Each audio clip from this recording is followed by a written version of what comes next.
और फिर एक साम्राज्य में एक नए प्रकार का जीव विकसित हुआ। उसके वंशजों ने सब कुछ तहस नहस कर दिया और संधि को तोड़ डाला।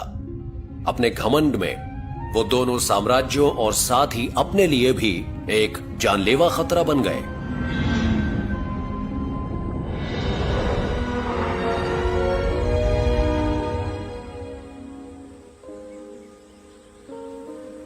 ये कहानी सच्ची है।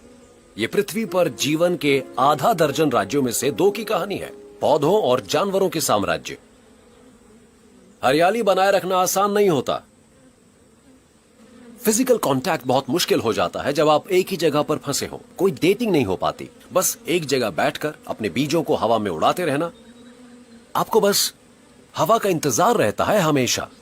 अगर आपकी किस्मत अच्छी हुई तो आपके कुछ पोलन्स को एक दूसरे प्लांट के सेक्सुअल रिप्रोडक्टिव पार्ट पर पहुंचा दिया जाएगा।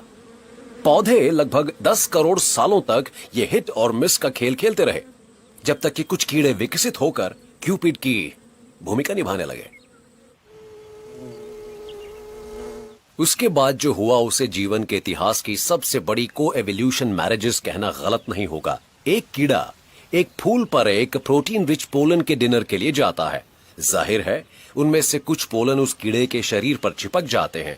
फिर वो कीड़ा उन बचे हुए पोलन के साथ किसी दूसरे फूल पर बैठ जाता है। वो पोलन उस फूल को फर्टिलाइज करते हैं और वो रिप्रोड्यूस होता है। वो कीड़ों और फूलों दोनों के लिए ही फायदे का सौदा था, जिससे कई तरह के जबरदस्त बदलाव हमारे सामने आए। एक नया पौधा पैदा हुआ जिसमें पोलन के साथ मीठा पराग भी था। अब कीड़े सिर्फ खाना खाने ही नहीं आया करते थे, बल्कि उनके लिए डिजर्ट भी मौजूद था।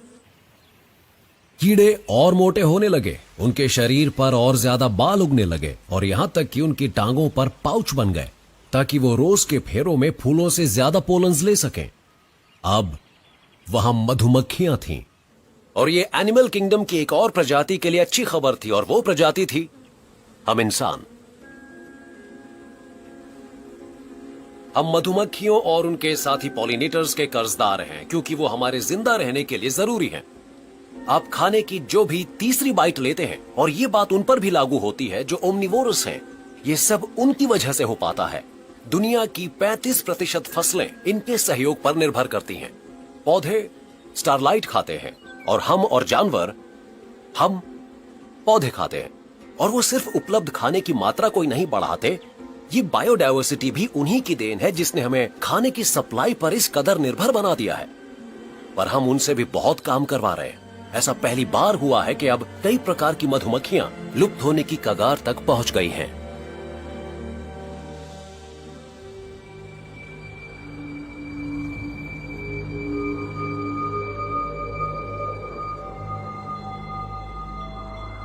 आप समझ ही गए होंगे कि हम लोग कहां जा रहे हैं।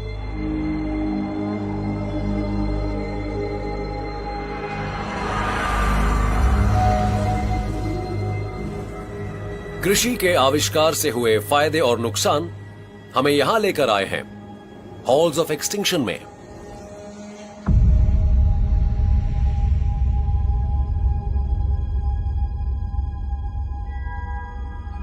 एक स्मारक जिसे पृथ्वी के इतिहास की उन घटनाओं की याद में बनाया गया है जिनमें अनगिनत जाने गई हैं। ये जीवन के पेड़ से टूटी हुई टहनियों की निशानी है।